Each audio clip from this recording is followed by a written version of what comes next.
Bueno, por un lado, el gobierno federal, en voz del subsecretario Hugo López-Gatell, nos dice que estamos en un descenso continuo de casos de COVID, casos de contagio, y por otro lado, pues seguimos viendo cifras muy altas, tanto de contagio, ayer fueron más de 18,000, como de fallecimientos. Ayer fue el número más alto de decesos en lo que va de esta tercera ola, con 986, ya prácticamente 1,000.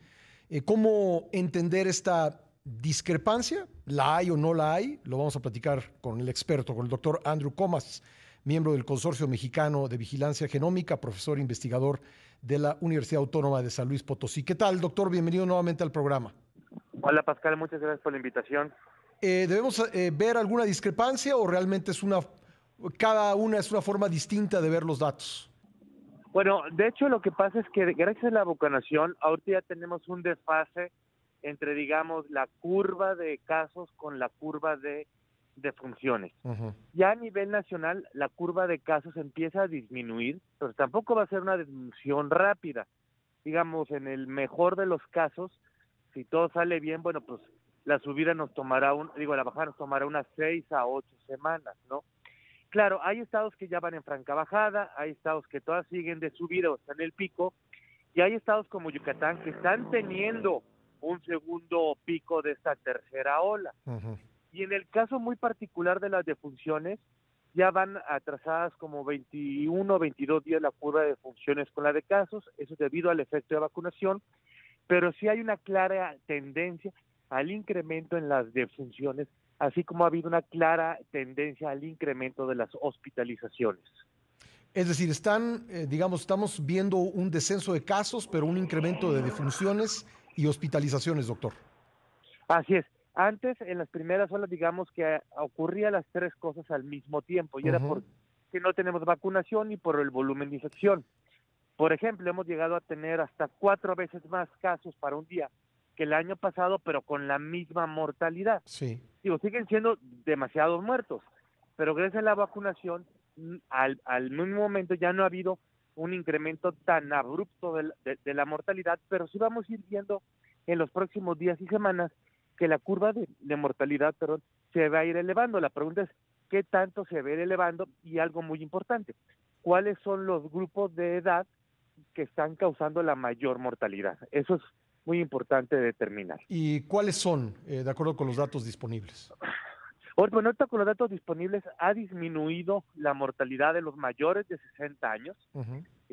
Digamos, lo que nosotros llamamos la tasa de mortalidad poblacional ha disminuido y, digamos, se ha mantenido o ha incrementado la mortalidad en los menores de 50, particularmente en el grupo entre 50 y 30 años.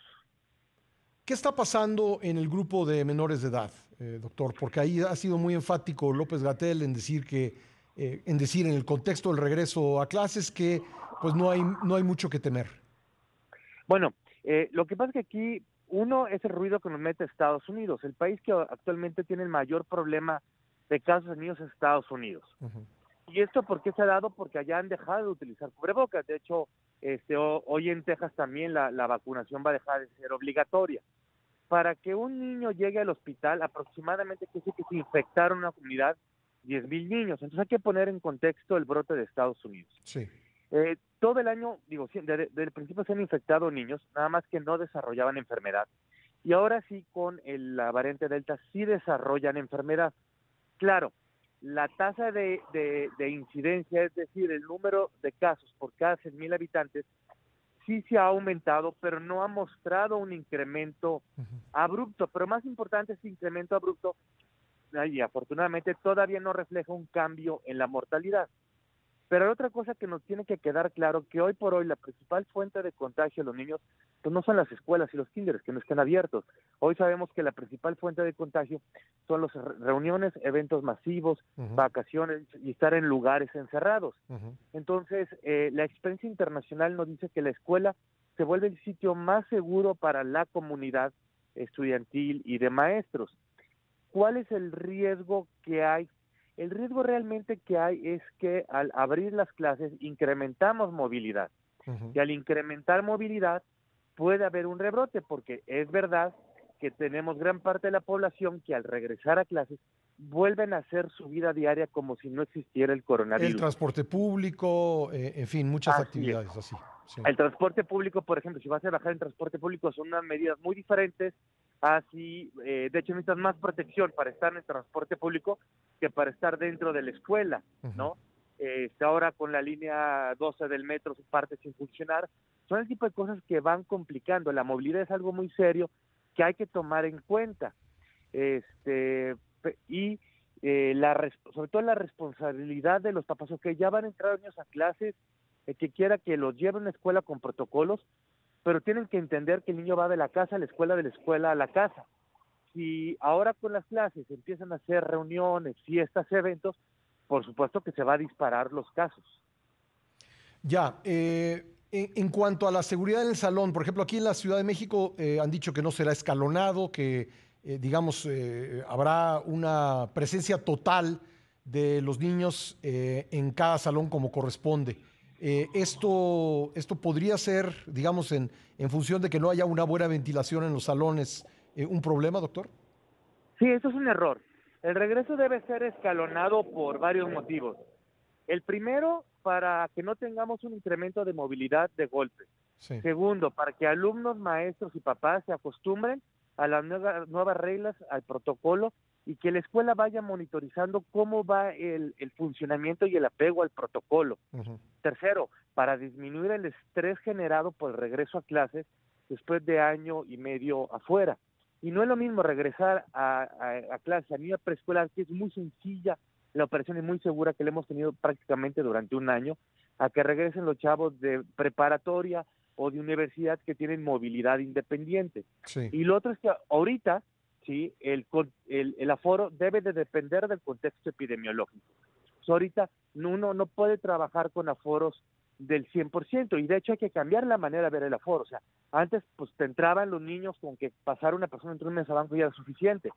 Hoy no, hoy tenemos que tener menos niños por salón, que depende del tamaño del niño, tamaño del aula y, bien importante, de la ventilación. Y ninguno de estos tres conceptos están siendo tomados en cuenta ni por la Secretaría Federal ni por la Ciudad de México. Entonces, este plan de no regreso escalonado masivo, por supuesto que es un plan riesgoso, porque no hay que olvidar que México lleva un año y medio sin clases. Claro. Doctor, ¿qué medidas pueden tomar los padres de familia, autoridades escolares y maestros para ventilar un salón? Digamos, un salón pues que no tiene unas ventanas muy grandes o que las ventanas no se abren. ¿Qué podrían hacer? ¿Qué medidas prácticas podrían tomar en un salón de clases para lograr una mejor ventilación? Bueno, si las ventanas no se abren, ahí sí la escuela tiene que hacer un cambio estructural y permitir que la ventana se abra, porque algo muy importante, y que es el primer punto de la ventilación, es la ventilación cruzada.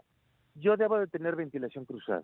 Ya con las características del aula, veré si es necesario agregar ventiladores con filtro o extractores que promuevan la circulación de aire. continuo. Pero la circulación de aire tiene que ser continua.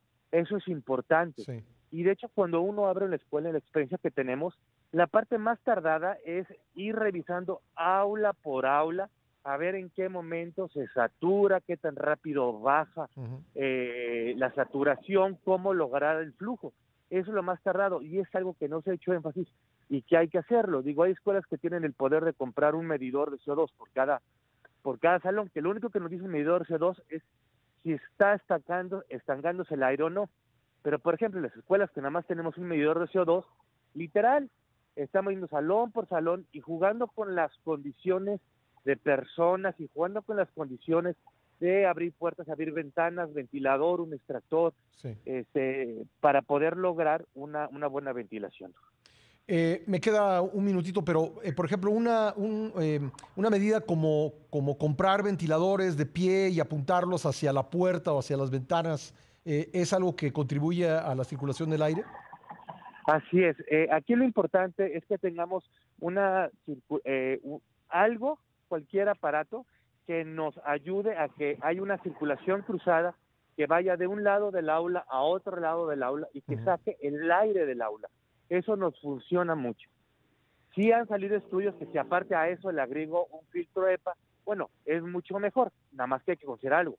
Ahí estoy Cuesta. filtrando el aire que voy a sacar del aula.